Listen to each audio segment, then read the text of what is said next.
এয়া আকাশবাণী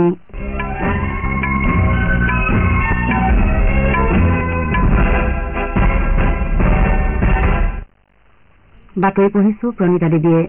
এতিয়া প্ৰধান বাতৰিসমূহ হ'ল প্ৰধানমন্ত্ৰী নৰেন্দ্ৰ মোদীয়ে কৈছে যে বিধি বলবৎকাৰী সঞ্চালকালয় আৰু চিবিআইৰ দৰে কেন্দ্ৰীয় সংস্থাসমূহক স্বতন্ত্ৰভাৱে কাম কৰিবলৈ দিব লাগে লোকসভা নিৰ্বাচনৰ প্ৰথম পৰ্যায়ৰ অন্তত বাকীকেইটা পৰ্যায়ৰ বাবে প্ৰচাৰ অভিযান তীব্ৰতৰ হৈ উঠিছে দেশৰ বিভিন্ন প্ৰান্তত আজি মহাবীৰ জয়ন্তী পালন কৰা হৈছে ভাৰতৰ ৰোলেট ফোগাট অংশু মালিক আৰু ঋতিকা হুদাই পেৰিছ অলিম্পিকৰ বাবে যোগ্যতা অৰ্জন কৰিছে আৰু ছানৰাইজাৰ্ছ হায়দৰাবাদে যোৱা নিশা IPL ক্ৰিকেট প্ৰতিযোগিতাৰ এখন খেলত দিল্লী কেপিটেলছক 67 ৰানত পৰাস্ত কৰে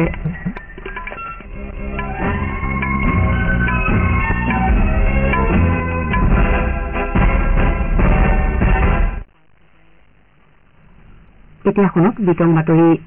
প্ৰধানমন্ত্ৰী নৰেন্দ্ৰ মোদীয়ে কৈছে যে বিধি বলবৎকাৰী সঞ্চালকালয় আৰু চিবিআইৰ দৰে কেন্দ্ৰীয় সংস্থাসমূহক স্বতন্ত্ৰভাৱে কাম কৰিবলৈ দিব লাগে আৰু চৰকাৰ তথা ৰাজনীতিকসকলে এনে সংস্থাসমূহৰ কাম কাজত হস্তক্ষেপ কৰিব নালাগে এটা ব্যক্তিগত টিভি চেনেলৰ সৈতে হোৱা সাক্ষাৎকাৰৰ সময়ত কেন্দ্ৰীয় সংস্থাসমূহৰ অপপ্ৰয়োগৰ অভিযোগ সন্দৰ্ভত সোধা এটা প্ৰশ্নৰ উত্তৰত প্ৰধানমন্ত্ৰীগৰাকীয়ে কালি এইদৰে প্ৰকাশ কৰে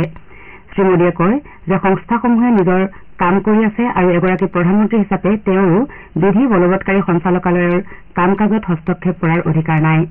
তেওঁ কয় যে 2014 চনৰ পূৰ্বে বিধি বলবৎকাৰী সঞ্চালকালয়ে মাত্ৰ 84টা তালাচী চলাইছিল তথা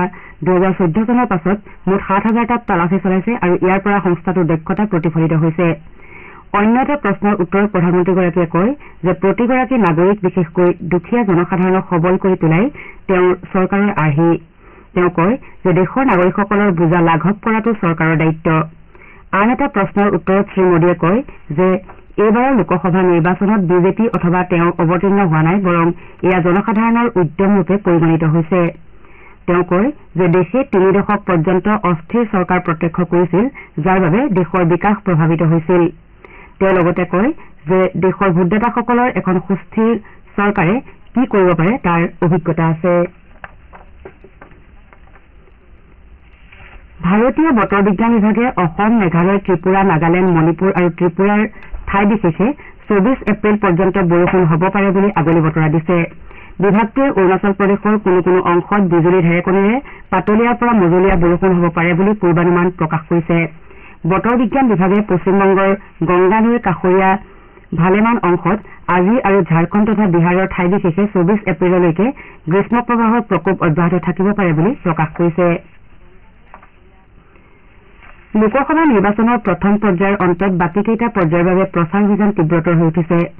মহামিত্ৰজোঁট আৰু এনডিএকে ধৰি সকলো ৰাজনৈতিক দলৰ জ্যেষ্ঠ নেতা আৰু তাৰকা প্ৰচাৰকসকলে ভোটদাতাসকলৰ মন জয় কৰাৰ বাবে দেশৰ বিভিন্ন ঠাইত নিৰ্বাচনী সভাত অংশগ্ৰহণ কৰিছে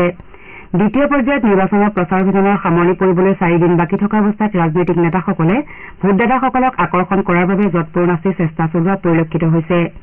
দ্বিতীয় পৰ্যায়ত কেৰালাৰ 20খন আসনৰ আটাইকেইখন কৰ্ণাটকৰ 14খন ৰাজস্থানত 13 উত্তৰ প্ৰদেশ আৰু মহাৰাষ্ট্ৰৰ 8খনকৈ মধ্যপ্ৰদেশৰ 7খন অসম আৰু বিহাৰৰ 5খনকৈ পশ্চিমবংগ আৰু ছত্তীশগড়ৰ 3খনকৈ আৰু ত্ৰিপুৰা তথা জম্মু কাশ্মীৰৰ 1খনকৈ আসনৰ বাবে 26 এপ্ৰিলত ভোটগ্ৰহণ কৰা হ'ব প্ৰধানমন্ত্ৰী তথা বিজেপিৰ জ্যেষ্ঠ নেতা নৰেন্দ্ৰ মোদীয়ে কালি মহাৰাষ্ট্ৰৰ নান্দেড় আৰু পৰভণী তথা কৰ্ণাটকৰ বেংগালুৰু আৰু চিকবল্লাপুৰত নিৰ্বাচনী সভাত অংশগ্ৰহণ কৰে আনহাতে ইউডিএফৰ প্ৰচাৰ অভিযানৰ অংশ হিচাপে অখিল ভাৰতীয় কংগ্ৰেছ কমিটিৰ সাধাৰণ সম্পাদক প্ৰিয়ংকা গান্ধীয়ে চালকুডি লোকসভা সমষ্টিৰ ইউডিএফ প্ৰাৰ্থী বেন্নী বেহনেনৰ হকে প্ৰচাৰ চলায়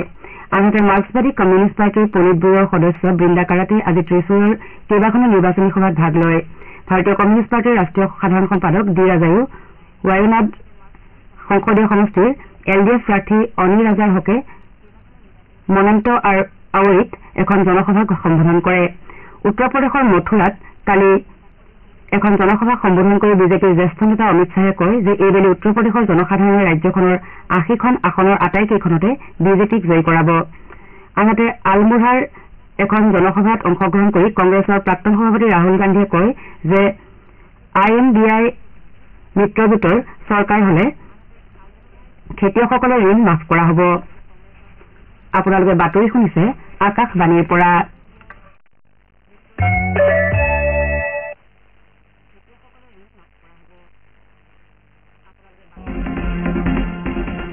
আপোনাৰ ভোট আপোনাৰ কণ্ঠ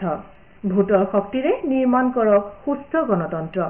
লোকসভা নিৰ্বাচনৰ দ্বিতীয় পৰ্যায়ত ২৬ এপ্ৰিলত দৰং ওদালগুৰি ডিফু কৰিমগঞ্জ শিলচৰ আৰু নগাঁৱত হ'বলগীয়া ভোটগ্ৰহণত গণতান্ত্ৰিক অধিকাৰ সাব্যস্ত কৰি শক্তিশালী গণতন্ত্ৰৰ অংশীদাৰ হওক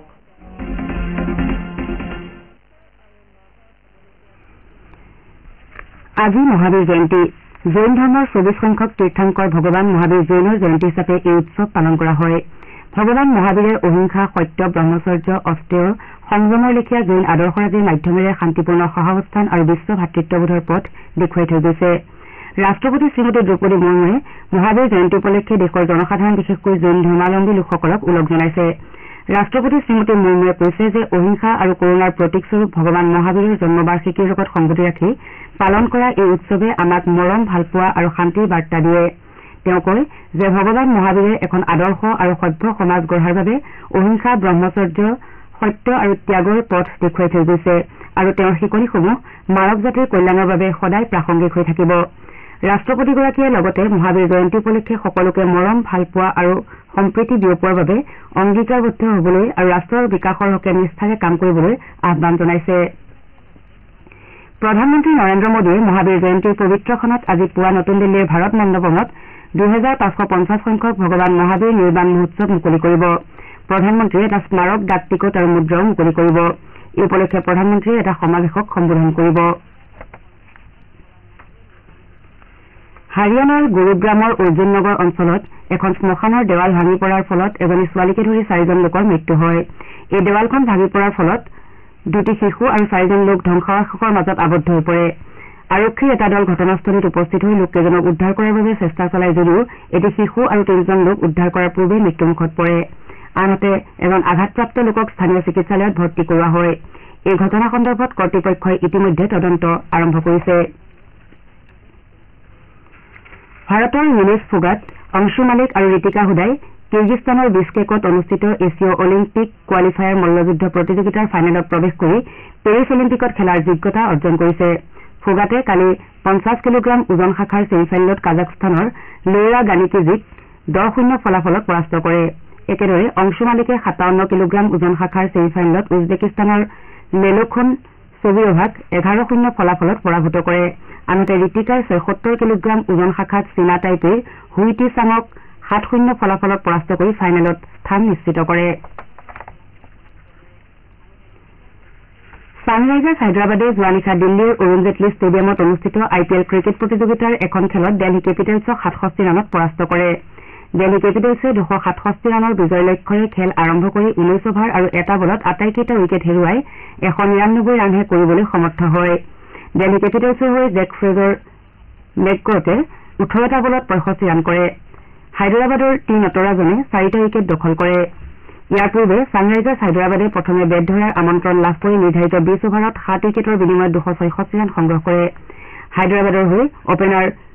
ট্ৰেভিছ হেড আৰু অভিষেক শৰ্মাই প্ৰথম ৬ অভাৰত ১২৫ ৰান কৰি টি-২০ ক্ৰিকেট প্ৰতিযোগিতাৰ ইতিহাসৰ পাৱাৰ প্লেত সৰ্বাধিক ৰান কৰাৰ অভিলেখ গঢ়ে হেডে ৩২টা বলত ৮৯ ৰান কৰাৰ বিপৰীতে অভিষেক শৰ্মাই ১২টা বলত ৪৬ ৰানৰ বৰঙণি আগবঢ়ায় ট্ৰেভিছ হেডক প্লেয়াৰ অব দ্য মেচ হিচাপে ঘোষণা কৰা হয় কালিৰ খেলৰ ফলাফলৰ পাছত হায়দৰাবাদ সম্প্ৰতি প্ৰতিযোগিতাৰ পইণ্ট তালিকাৰ ৪ৰ্থ স্থানত আৰু দেলহি কেপিটেলছ ৬ষ্ঠ স্থানত আছে প্ৰতিযোগিতাত আজি দুখন খেল অনুষ্ঠিত হ'ব যদি ৩:৩০ বজাত কলকাতাৰ ইডেন গাৰ্ডেন্সত হ'বলগীয়া প্ৰথমখন খেলত royal challengers Bengaluru Kolkata knight ৰাইডাৰ্ছৰ বিৰুদ্ধে অৱতীৰ্ণ হ'ব আনহাতে সন্ধিয়া ৭:৩০ বজাত চণ্ডীগড়ত হ'বলগীয়া দ্বিতীয়খন খেলত পাঞ্জাৱ কিংছ গুজৰাট টাইটান্ছৰ সন্মুখীন হ'ব বাতৰি শেষ কৰাৰ পূৰ্বে প্ৰধান বাতৰিকেইটা পুনৰ এবাৰ প্ৰধানমন্ত্ৰী নৰেন্দ্ৰ মোদীয়ে কৈছে যে বিধি বলবৎকাৰী সঞ্চালকালয় আৰু CBIৰ দৰে কেন্দ্ৰীয় সংস্থাসমূহক স্বতন্ত্ৰভাৱে কাম কৰিবলৈ দিব লাগে লোকসভা নিৰ্বাচনৰ প্ৰথম পৰ্যায়ৰ অন্তত বাকীকেইটা পৰ্যায়ৰ বাবে প্ৰচাৰ অভিযান তীব্ৰতৰ হৈ উঠিছে দেশৰ বিভিন্ন প্ৰান্তত আজি মহাবীৰ জয়ন্তী পালন কৰা হৈছে ভাৰতৰ য়ুনেছ ফোগাট অংশু মালিক আৰু ঋতিকা হুদাই পেৰিছ অলিম্পিকৰ বাবে যোগ্যতা অৰ্জন কৰিছে আৰু ছানৰাইজাৰ্ছ হায়দৰাবাদে যোৱা নিশা IPL ক্ৰিকেট প্ৰতিযোগিতাৰ এখন খেলত দেলহি কেপিটেলছক ৬৭ ৰানত পৰাস্ত কৰে আমাৰ এতিয়াৰ বাতৰি ইমানতে শেষ হ'ল।